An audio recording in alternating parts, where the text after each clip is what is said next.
Hello my beautiful friends, it's Amanda here, and today we're talking about the newest ColourPop collection. This is the Alice in Wonderland collection, and it's launching on the ColourPop site on the day that I post this video, so Thursday, April 13th. It will be available on the ColourPop site at 10 a.m. Pacific time, and ColourPop has already confirmed that this collection will be coming to Ulta as well, in store and online, on Sunday the 16th.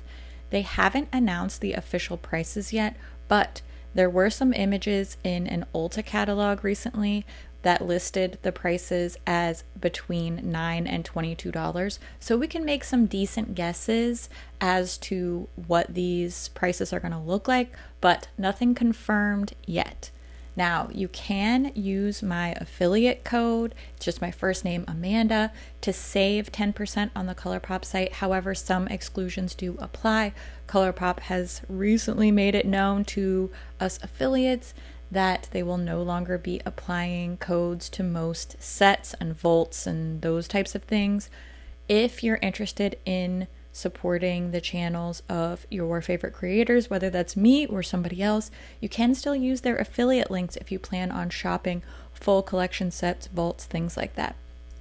I really appreciate everybody who does take the time to do that. It does help support the channel a lot, and it helps me to be able to do things like this where I am speed filming and editing this video with close-ups, swatches, some comparisons, so I can get this out for you ahead of the launch.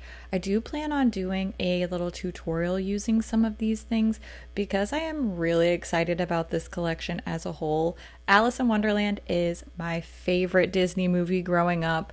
I always liked that it wasn't a love story. Most of the girl-centric movies, especially of my age, were really love stories, and I liked that this was just a weird, colorful, trippy, strange adventure.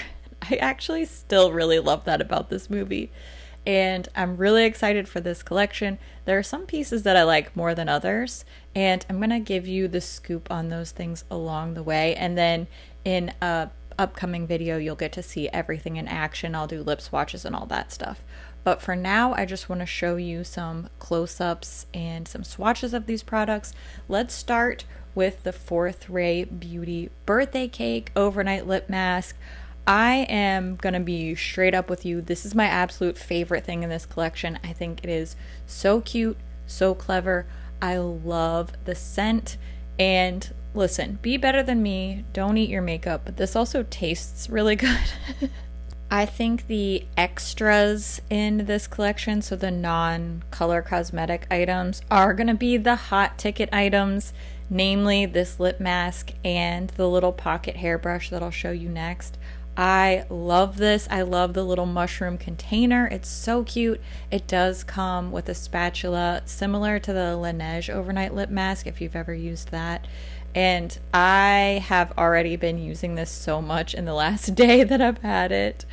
Now let's talk about the pocket hairbrush. This is shaped like a little pocket watch, and according to the information that ColourPop sent over with this PR package, this item is the ColourPop.com exclusive. This one will not be at Ulta, so if you want this baby, you gotta get it from the ColourPop site. It has a typical key ring style and also a large clip if you just want to clip it onto your bag for ease of use.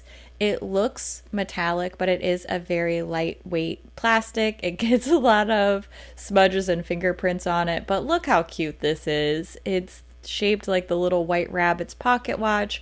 When you open up inside, there's no clasp or magnetic closure, it's just a snap close. There is a little mirror and then a little pop out hairbrush. So cute, so clever. This is my second favorite item in the collection. I do think that these extras are just so perfect, so thoughtful, and very whimsical, which is exactly what we want from an Alice in Wonderland collection. Now let's talk about the blushes. We have two pressed powder blushes. These are both in a matte finish, and you'll notice that we have an Alice themed blush, a Queen of Hearts themed blush, and we're gonna see that same theming carry over to the lip duos later as well.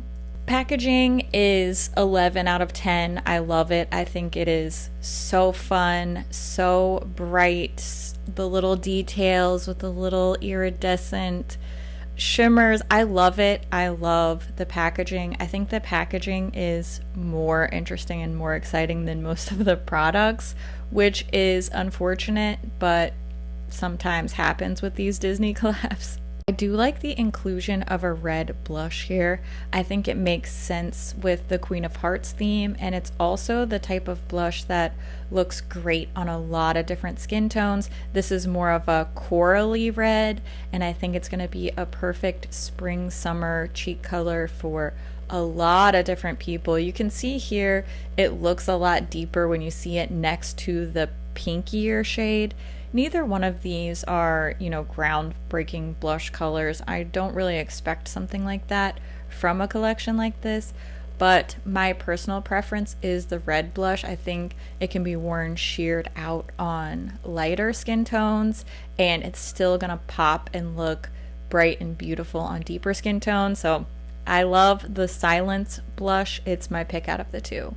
Next, we have some shadow sticks. These are the reformulated from the old color sticks, and all three of these have a metallic finish. More adorable packaging with Alice, the Cheshire Cat, and the Mad Hatter sort of peeking around the box on these shadow sticks. And these are double-sided. These would make a really cute gift if you just want to pick up something small from the collection for an Alice in Wonderland lover. Each one of the color sticks has a themed print on the cap. Sorry, I think I just said color sticks, shadow sticks. I'm gonna have to get used to that. And then the outer packaging is sort of color coordinated to the shade inside. These are a twist up product, and the bottom of the shadow sticks does have a little sharpener. You can just pull that straight out and get a little bit more of a precision application if that's what you're looking for. Personally, I think these shadow sticks are really pretty, but for me to wear them, I need to put a powder on top, or else they do tend to wear off, slide around quite a bit on my eyelid, but that's just me. Next up, we have the lip duos. I'm not sure if these lip products will be sold individually or not. Once again, just like the blushes, we have an Alice themed set and a Queen of Hearts themed set.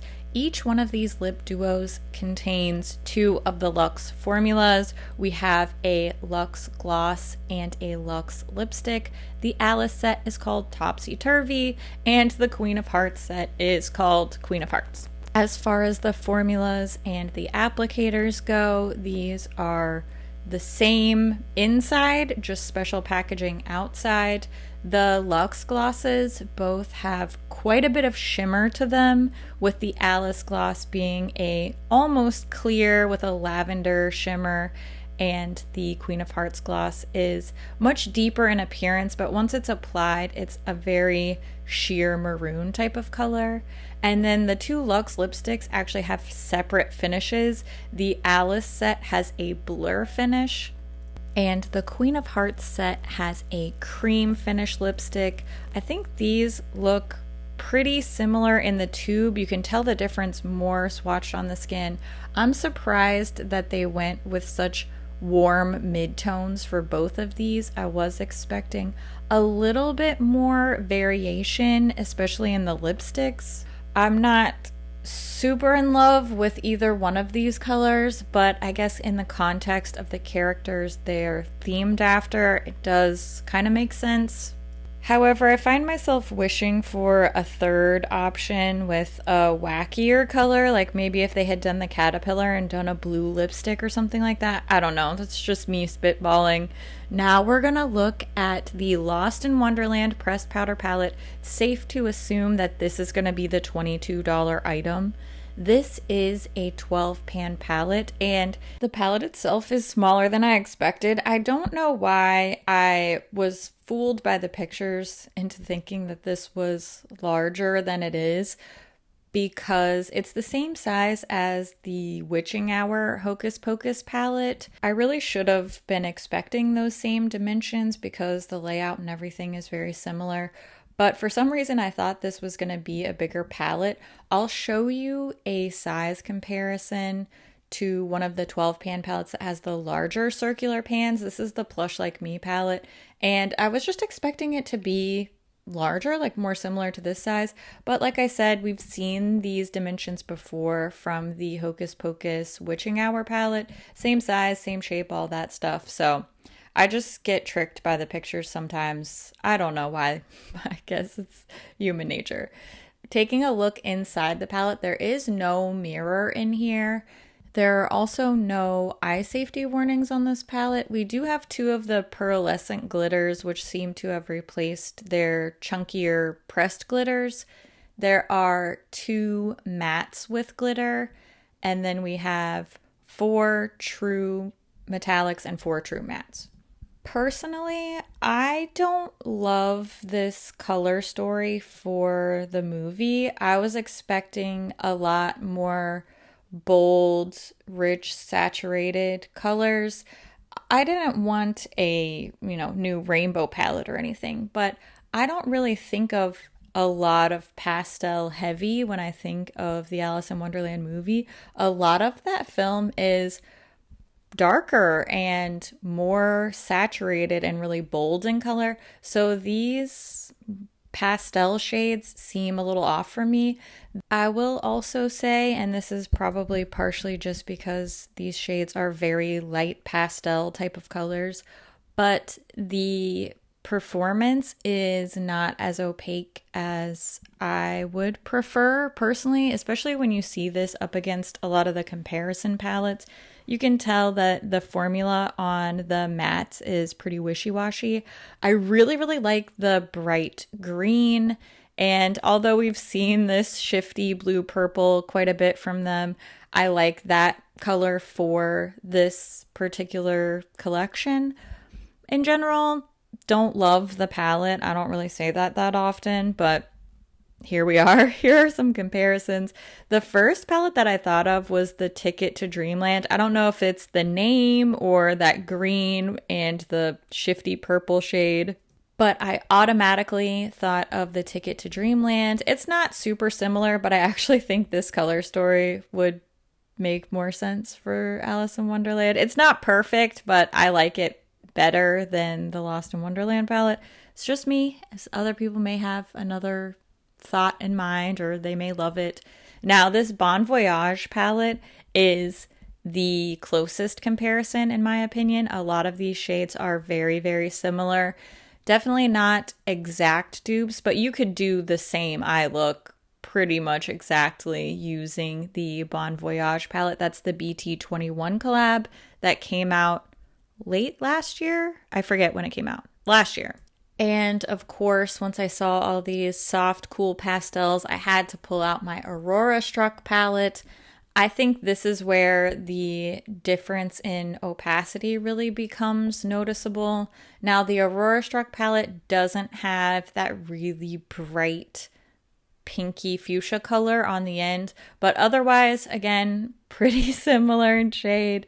The blue's a little bit lighter, the green's a little bit darker, but overall, again, very similar looks coming from the Aurora Struck palette.